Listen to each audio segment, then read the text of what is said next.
why hasn't Iran struck back at Israel yet? Now, this is kind of interesting because Iran really is on a deadline here.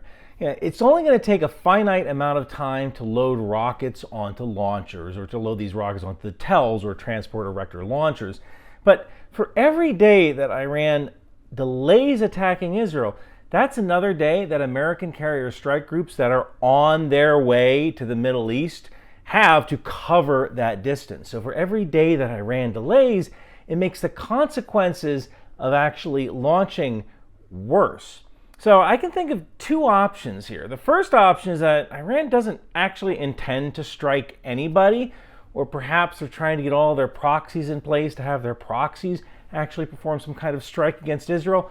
But there is one other thing, and some of this is kind of superstition. You know how people say celebrities always die in threes?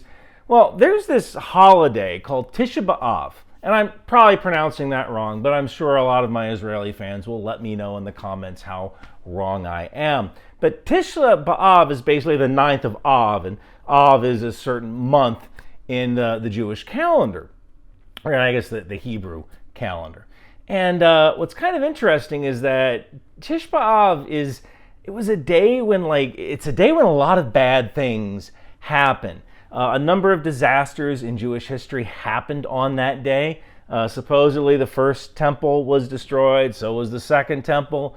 And there are other items throughout history, such as expulsions of Jews, that all happened on or around that particular day. That's kind of why I say it's kind of like the celebrity death thing, because something might happen close to Tish B'av, and people are like, oh, well, it happened on Tish B'av, when really it happened like 2 days earlier. But around that time seems to be the big thing.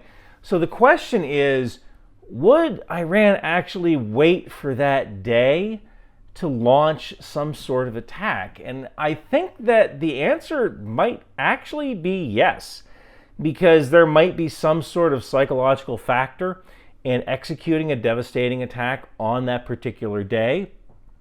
However, I think if that day passes, and Tish B'av, by the way, would technically be the 12th of August today.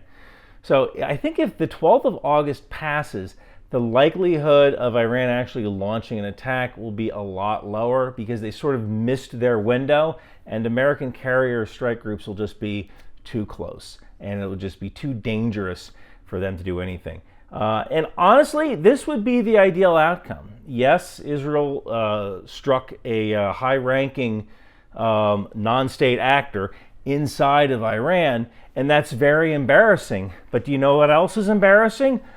Losing your entire freaking country. And let's not forget that in both Iran and in Israel, there's real people that are going to suffer the consequences of any kind of strikes. I have a lot of Israeli fans, and I have a lot of Iranian fans. And the one thing they both have in common is they both don't like the government of Iran. So that's kind of the situation. I just thought of that Tish B'av thing, or Tish B'av, and I wanted to mention that if Iran doesn't strike by the 12th, I don't know if they actually will.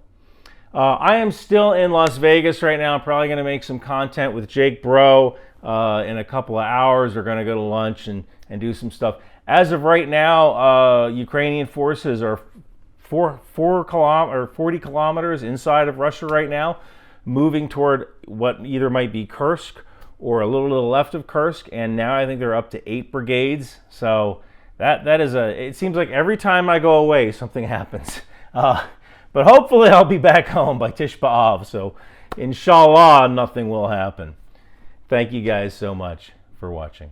It's me, Captain Bannon of the documentary Team Yankee. When I'm not kicking commie butts, I'm wearing t-shirts from Ryan McBeth, available at Bunker Branding, Knife Hands, HIMARS, Landmines, Patriot, and even my favorite, the tow missile. Mushna, we want t-shirt too. Take a hike, commie.